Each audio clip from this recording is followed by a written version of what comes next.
This is chapter 9. This is entitled The Dhamma Goes Westward. And again, this is from Paul Breiter's translations included in the book Everything is Teaching Us. So there's no record of exactly when this was recorded, but it's in the form of questions and answers. And I believe that the questions are coming from Paul Breiter, Varapanyo Bhikkhu, as he was. He was travelling with Luang Por Chah in America as a layman and as an attendant during 1979, so I suspect that this recording was made by Paul during that particular period. The Dhamma Goes Westward. Question. A friend of mine went to practice with a Zen teacher. He asked him, when the Buddha was sitting beneath the Bodhi tree, what was he doing? The Zen master answered, he was practicing Zazen. My friend said, I don't believe it. The Zen master asked him, what do you mean you don't believe it? My friend said, I asked Goenka the same question, and he said, when the Buddha was sitting under the Bodhi tree, he was practicing Vipassana. So, everybody says the Buddha was doing whatever they do. Luang Por Chah's answer. When the Buddha sat out in the open, he was sitting beneath the Bodhi tree. Isn't that so? When he sat under some other kind of tree, he was sitting beneath the Bodhi tree. There's nothing wrong with those explanations. Bodhi means the Buddha himself, the one who knows. It's okay to talk about sitting beneath the Bodhi tree, but lots of birds sit beneath the Bodhi tree. Lots of people sit beneath the Bodhi tree, but they are far from such knowledge, far from such truth. Yes, we can say, quote, beneath the Bodhi tree, unquote. Monkeys play in the Bodhi tree. People sit there beneath the Bodhi tree, but this doesn't mean that they have any profound understanding. Those who have deeper understanding realize that the true meaning of the Bodhi tree is the absolute Dhamma. So in this way, it's certainly good for us to try to sit beneath the Bodhi tree. Then we can be Buddha. But we don't need to argue with others over this question. When one person says the Buddha was doing one kind of practice beneath the Bodhi tree, and another person disputes that, we needn't get involved. We should be looking at it from the viewpoint of the ultimate, meaning realizing the truth. There is also the conventional idea of Bodhi tree, which is what most people talk about. But when there are two kinds of Bodhi tree, people can end up arguing and having the most contentious disputes, and then there's no Bodhi tree at all. It's talking about the Paramattha Dhamma, the ultimate truth, the level of ultimate truth. So in that case, we can also try to get underneath the Bodhi tree. That's pretty good. Then we'll be Buddha. It's not something to be arguing over. When someone says the Buddha was practicing a certain kind of meditation beneath the Bodhi tree, and someone else says, no, that's not right, we needn't get involved. We're aiming at Paramattha Dhamma, meaning dwelling in full awareness. This ultimate truth pervades everything. Whether the Buddha was sitting beneath the Bodhi tree or performing other activities in other postures, never mind. That's just the intellectual analysis people have developed. One person has one view of the matter, another person has another idea. We don't have to get involved in disputes over it. Where did the Buddha enter Nibbana means extinguished without remainder, finished. Being finished comes from knowledge of the way things really are. That's how things get finished, and that is the Paramattha Dhamma. There are explanations according to the levels of convention and liberation. They are both true, but their truths are different. For example, we say that you are a person, but the Buddha will say, that's not so. There's no such thing as a person. So, we have to summarize the various ways of speaking and explanation into convention and liberation, samuti and vimuti. We can explain it like this. Previously, you were a child. Now you're grown up. Are you a new person or the same person as before? If you're the same as the old person, how did you become an adult? If you're a new person, where did you come from? But talking about an old person and a new person doesn't really get to the point. This question illustrates the limitations of conventional language and understanding. If there is something called big, then there is small. If there is small, there is big. We can talk about small and large, young and old, but there are really no such things in any absolute sense. You can't really say somebody or something is big. The wise do not accept such designations as real, but when ordinary people hear about this, that big is not really true and small is not really true, they're confused, because they're attached to concepts of big and small. You plant a sapling and watch it grow. After a year, it's 1 meter high. After another year, it's 2 meters tall. Is it the same tree or a different tree? If it's the same tree, how did it become bigger? If it's a different tree, how did it grow from the small tree? From the viewpoint of someone who's enlightened to the Dhamma and sees correctly, there is no new or old tree, no big or small tree. One person looks at a tree and thinks it is tall. Another person will say it's not tall. But there is no tall that really exists independently. You can't say someone is big and someone is small. Someone is grown up and someone else is young. Things end here and problems are finished with. If we don't get tied in knots over these conventional distinctions, we won't have doubts about practice. I've heard of people who worship their deities by sacrificing animals. They kill ducks, chickens and cows and offer them to their gods, thinking that that will be pleasing to them. This is wrong understanding. They think they're making merit, but it's the exact opposite. They're actually making a lot of bad karma. Someone who really looks into this won't be thinking like that. But have you noticed? I'm afraid people in Thailand are becoming like that. They're not applying real investigation. Question. Is that vimamsa, meaning investigation or inquiring, reviewing? Yes, it means understanding, cause and result. Question. Then the teachings talk about chanda, aspiration, virya, exertion, and chitta, mind. Together with vimamsa, these are the 4 iddhipada, the basis for accomplishment. Answer. When there is satisfaction, is it with something that's correct? Is exertion correct? Vimamsa has to be present with these other factors. Question. Are chitta and vimamsa different? Answer. Vimamsa is investigation. It means skillfulness or wisdom. It's a factor of the mind. You can say that chanda is mind, virya is mind, chitta is mind, vimamsa is mind. They're all aspects of mind. They can all be summarized as mind. But here they are distinguished for the purpose of pointing out these different factors of the mind. If there is satisfaction, we may not know if it's right or wrong. If there's exertion, we don't know if it's right or wrong. Is what we call mind the real mind? There has to be vimamsa to discern these things. When we investigate the other factors with wise discernment, our practice gradually comes to be correct, and we can understand the Dhamma. But Dhamma doesn't bring much benefit if we don't practice meditation. We won't really know what it's all about. These factors are always present in the mind of real practitioners. Then, even if they go astray, they will be aware of that and be able to correct it. So their path of practice is continuous. People may look at you and feel your way of life, your interest in Dhamma, makes no sense. Others may say that if you want to practice Dhamma, you ought to be ordained as a monk. Being ordained is not really the crucial point. It's how you practice. As it's said, one should be one's own witness. Don't take others as your witness. It means learning to trust yourself. Then there's no loss. People may think you're crazy, but never mind. They don't know anything about Dhamma. Others' words can't measure your practice. And you don't realize the Dhamma because of what others say. I mean, the real Dhamma. The teachings others can give you are to show you the path, but that isn't real knowledge. When people meet the Dhamma, they realize it specifically within themselves. So the Buddha said, the Tathagata is merely one who shows the way. When someone is ordained, I tell them, our responsibility is only this part. They're reciting Acharya, they have done their chanting. I've given you the going forth and the vows of ordination. Now our job is done. The rest is up to you to do the practice correctly.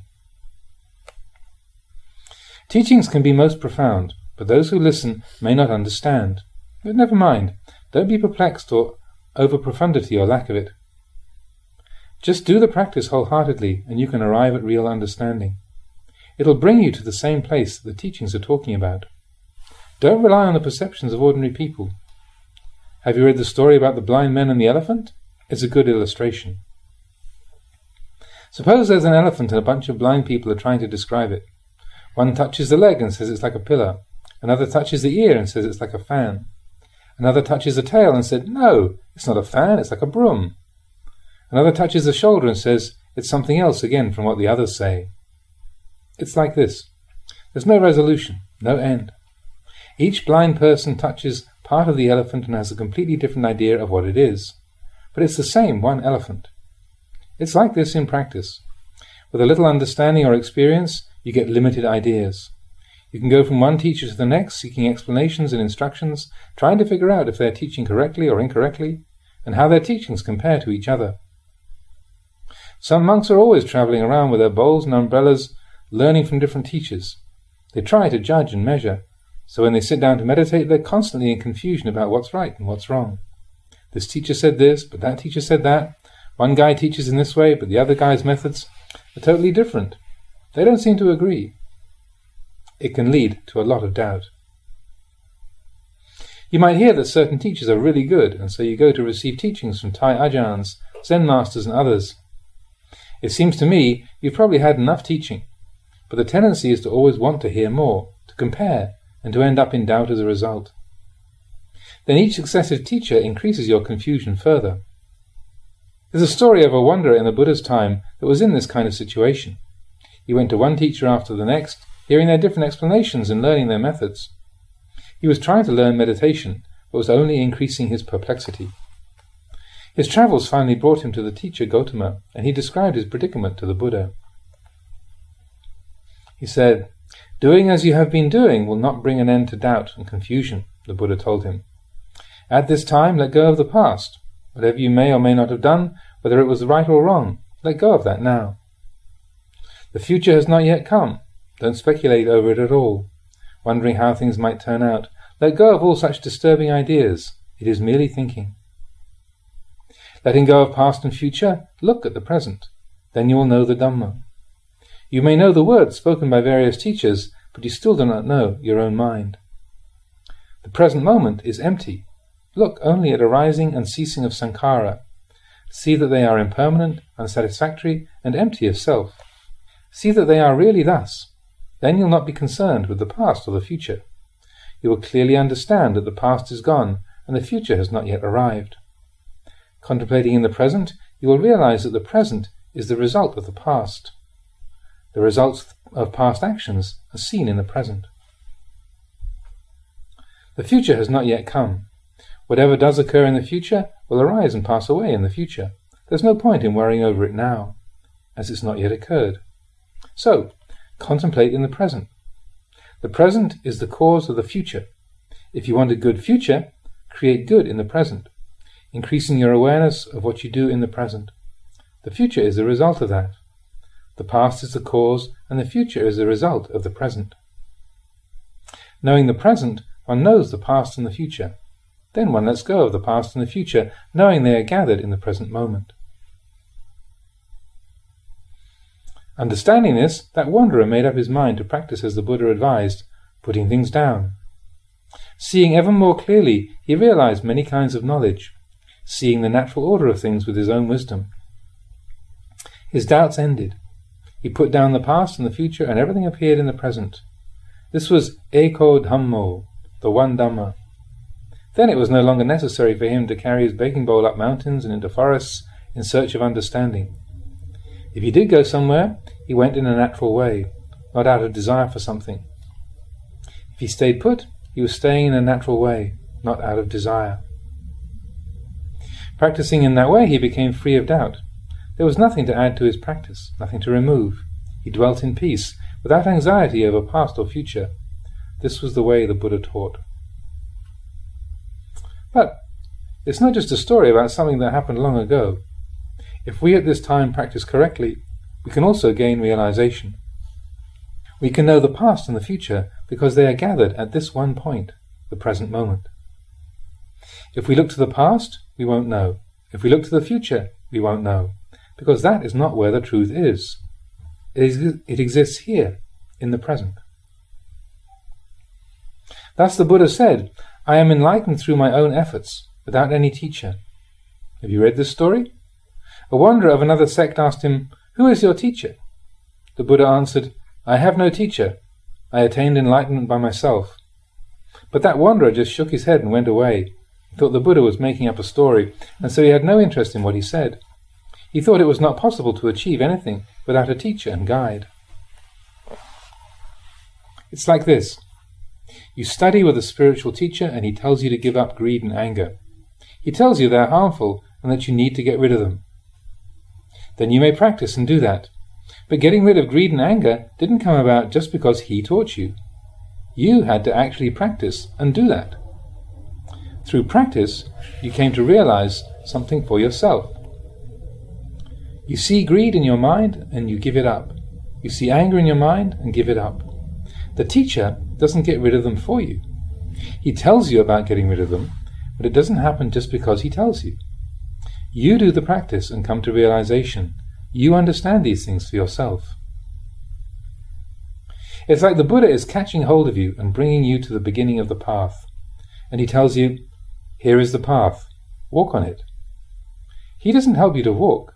You do that yourself. When you do travel the path and practice Dhamma, you meet the real Dhamma, which is beyond anything that anyone can explain to you. So, one is enlightened by oneself, understanding past, future and present, understanding cause and result. Then, doubt is finished. We talk about giving up and developing, renouncing and cultivating. But when the fruit of practice is realized, there's nothing to add and nothing to remove. The Buddha taught that this is the point we want to arrive at, but people don't want to stop there. Their doubts and attachments keep them on the move, keep them confused, and keep them from stopping there. So when one person has arrived but others are somewhere else, they won't be able to make any sense of what he may say about it. They might have some intellectual understanding of the words, but this is not real understanding or knowledge of the truth. Usually, when we talk about practice, we talk about entering and leaving, increasing the positive and removing the negative. But the final result is that all of these things are done with. There is the Seka Pugala. Seka is one in training, one who has reached the first stage of enlightenment, but not yet at the final goal. The person who needs to train in these things. And then there is the Aseka Pugala, one who is beyond training, an Arahant. The person who no longer needs to train in anything. This is talking about the mind. When the mind has reached this level of full realization, there is nothing more to practice. Why is this? It's because such a person doesn't have to make use of any of the conventions of teaching and practice. This person has abandoned the defilements. The Seka person has to train in the steps of the path, from the very beginning to the highest level. When they've completed this, they are called Aseka, meaning they no longer need to train because everything is finished. The things to be trained in are finished. Doubts are finished. There are no qualities to be developed. There are no defilements to remove. Such people dwell in peace. Whatever good or evil there is will not affect them. They are unshakable no matter what they meet. This is talking about the empty mind. Now you'll be really confused. You don't understand this at all. If my mind is empty, how can I walk? Precisely because the mind is empty. If the mind is empty, how can I eat? Will I have desire to eat if my mind is empty? There's not much benefit in talking about emptiness like this when people haven't trained properly. They won't be able to understand it. Those who use such terms have sought ways to give us some feeling that can lead us to understand the truth. For example, the Buddha said that in truth, these sankhara that we have been accumulating and carrying from the time of our birth until this moment are not ourselves and do not belong to us. Why did he say such a thing? There's no other way to formulate the truth. He spoke in this way for people who have discernment, so that they could gain wisdom. But this is something to contemplate carefully. Some people will hear the words, "Nothing is mine," and they'll get the idea that they should throw away all their possessions. With only a superficial understanding, people will get into arguments about what this means and how to apply it. "This is not myself," quote unquote, doesn't mean you should end your life or throw away your possessions. It means you should give up attachment. There is the level of conventional reality and the level of ultimate reality, supposition and liberation. On the level of convention, there is Mr. A, Mrs. B, Mr. L, Mrs. N, and so on. We use these suppositions for convenience in communicating and functioning in the world. The Buddha didn't teach that we shouldn't use these things, but rather that we shouldn't be attached to them. We should realize that they are empty. It's hard to talk about this. We must depend on practice and gain understanding through practice. If you try to get knowledge and understanding by studying and asking others, you won't really understand the truth. It's something that you have to see and know for yourself through practicing. Turn inwards to know within yourself. Don't always be turning outwards. But when we talk about practicing, people become argumentative. Their minds are ready to argue because they've learned this or that approach to the practice and have one-sided attachment to what they have learned. They haven't realized the truth through practice. Did you notice the Thai people we met the other day? They asked irrelevant questions like, "Why do you eat out of your alms bowl?" I could see that they were far from Dhamma. They've had modern education, so I can't tell them much. But I let the American monk talk to them. They might be willing to listen to him. Thai people these days don't have much interest in Dhamma and don't understand it. Why do I say that? If someone hasn't studied something, they're ignorant of it. They've studied other things, but they're ignorant of Dhamma. I'll admit that I'm ignorant of the things that they have learned. The Western monk has studied Dhamma, so he can tell them something about it. Among Thai people in the present time, there is less and less interest in being ordained, studying and practicing. I don't know if it's because they're busy with work, because the country's developing materially, or what the reason might be. In the past, when someone was ordained, they would stay for at least a few years, 4 or 5 reigns. Now it's a week or 2. Some are ordained in the morning and disrobe in the evening. That's the direction it's going in now. One fellow told me, if everyone were to be ordained the way you prefer, for a few reigns at least, there'd be no progress in the world. Families wouldn't grow. Nobody would be building things. I said to him, your thinking is the thinking of an earthworm. An earthworm lives in the ground. It eats earth for its food. Eating and eating, it starts to worry that it's going to run out of dirt to eat. It is surrounded by dirt. The whole earth is covering its head, but it worries it'll run out of dirt. That's the thinking of an earthworm. People worry that the world won't progress, that it'll come to an end. That's an earthworm's view. They aren't earthworms, but they think like them. That's the wrong understanding of the animal realm. They are really ignorant. There's a story I've often told about a tortoise and a snake. The forest was on fire and they were trying to flee. The tortoise was lumbering along, and then it saw the snake slither by. It felt pity for that snake. Why? The snake had no legs, so the tortoise figured it wouldn't be able to escape the fire. It wanted to help the snake, but as the fire kept spreading, the snake fled easily, while the tortoise couldn't make it, even with its 4 legs, and it died there. That was the tortoise's ignorance. It thought, if you have legs, you can move. If you don't have legs, you can't go anywhere. So it was worried about the snake. It thought that the snake would die because it didn't have legs. But the snake wasn't worried. It knew it could easily escape the danger. This is one way to talk to people who have confused ideas. They feel pity for you if you aren't like them and don't have their views and their knowledge. So, who is ignorant? I'm ignorant in my own way. There are things I don't know about, so I am ignorant on that account. Meeting different situations can be a cause for tranquility, but I didn't understand how foolish and mistaken I was. Whenever something disturbed my mind, I tried to get away from it, to escape. What I was doing was escaping from peace. I was continually running away from peace. I didn't want to see this or know about that. I didn't want to think about or experience various things. I didn't realize that this was defilement. I only thought that I needed to remove myself and get far away from people and situations so that I wouldn't meet anything disturbing or hear speech that was displeasing. The farther away I could get, the better. After many years had passed, I was forced by the natural progression of events to change my ways. Having been ordained for some time, I ended up with more and more disciples, more people seeking me out. Living and practicing in the forest was something that attracted people to come and pay respects.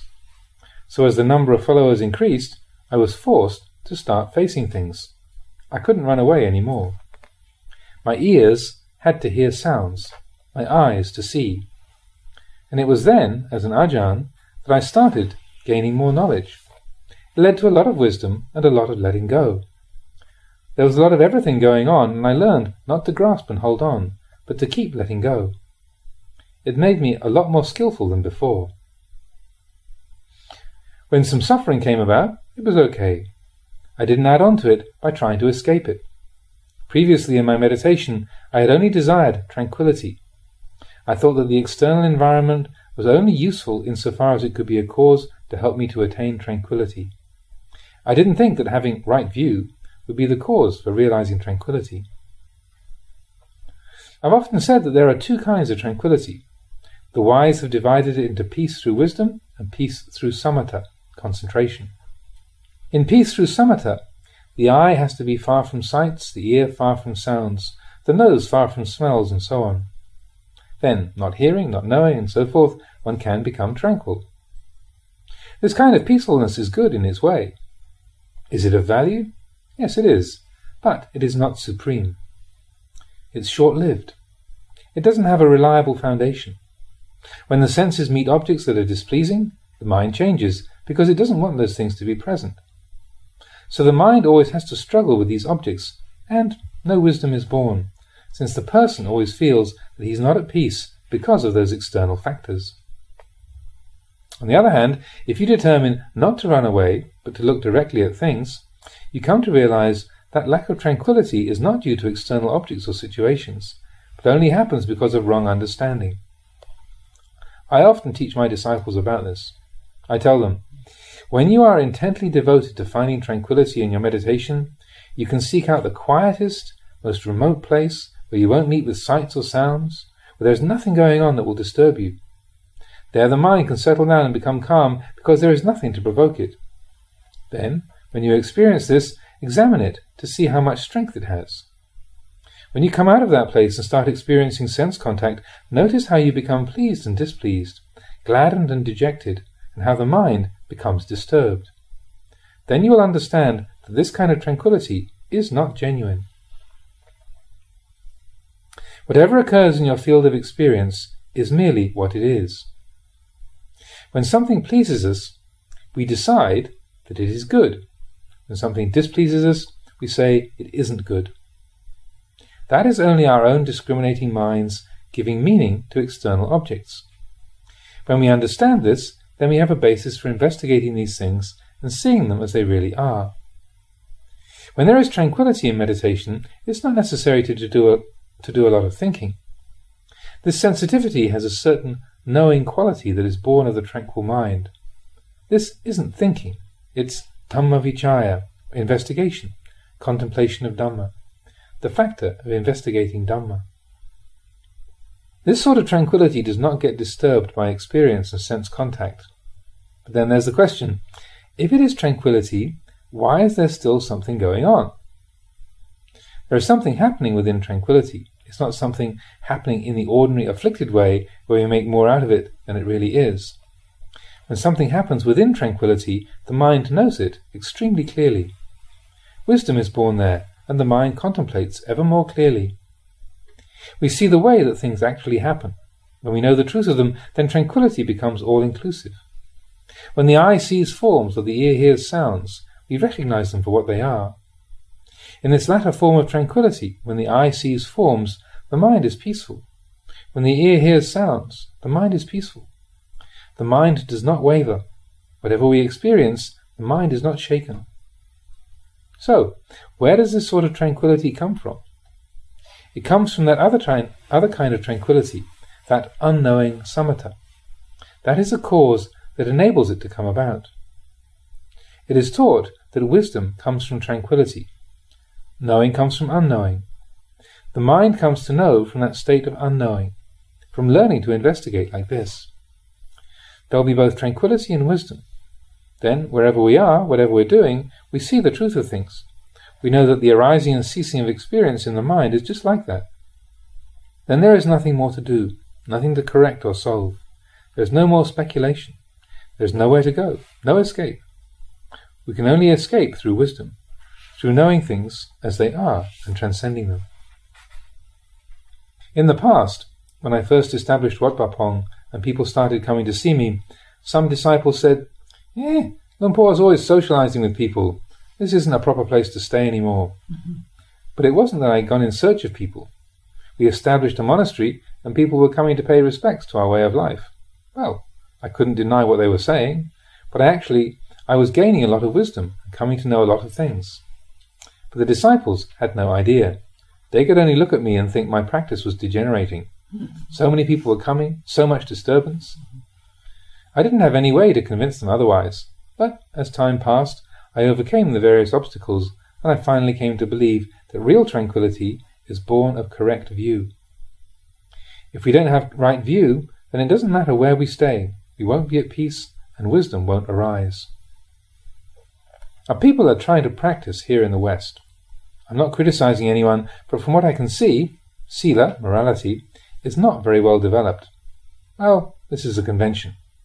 You can start by practicing samadhi first. It's like walking along and coming across a long piece of wood. One person can take hold of it at one end. Another person can pick it up at the other end. But it's the same one piece of wood. And taking hold of either end, you can move it. When there is some calm from samadhi practice, then the mind can see things clearly and gain wisdom and see the harm in certain types of behavior. And the person will have restraint and caution. You can move the log from either end, but the main point is to have firm determination in your practice. If you start with sila, this restraint will bring calm. That is samadhi, and it becomes the cause for wisdom. And there's wisdom, it helps develop samadhi further. And samadhi keeps refining sila. They're actually synonymous, developing together. In the end, the final result is that they are one and the same. They are inseparable. We can't distinguish samadhi and classify it separately. We can't classify wisdom as something separate. We can't distinguish sila as something separate. At first we do distinguish among them. There is this level of convention, and then there's the level of liberation. On the level of liberation, we don't attach to good and bad. Using convention, we distinguish good and bad in different aspects of practice. This is necessary to do, but it isn't yet supreme. If we understand the use of convention, we can come to understand liberation. Then we can understand the ways in which different terms are used to bring people to the same thing. So, in those days, I learned to deal with people, with all sorts of situations. Coming into contact with all these things, I had to make my mind firm. Relying on wisdom, I was able to see clearly and abide without being affected by whatever I met with. Whatever others might be saying, I wasn't bothered, because I had firm conviction. Those who will be teachers need this firm conviction in what they're doing, without being affected by what people say. It requires some wisdom, and whatever wisdom one has can increase. We take stock of all our old ways as they are revealed to us, and keep cleaning them up. You really have to make your mind firm. Sometimes there's no ease of body or mind. It happens when we live together. It's something natural. Sometimes we have to face illness, for example. I went through a lot of that. How would you deal with it? Well, everyone wants to live comfortably, to have good food and plenty of rest, but we can't always have that. We can't just indulge our wishes. But we create some benefit in this world through the virtuous efforts we make. We create benefit for ourselves and for others, for this life and the next. This is the result of making the mind peaceful. Coming here to England and the US is the same. It's a short visit, but I'll try to help as I can and offer teaching and guidance. There are Ajahns and students here, so I'll try to help them out. Even though monks haven't come to live here yet, this is pretty good. This visit can prepare people for having monks here. If they come too soon, it'll be difficult. Little by little, people can become familiar with the practice and with the ways of the Bhikkhu Sangha. Then the sasana can flourish here. So for now, you have to take care of your own mind and make it right.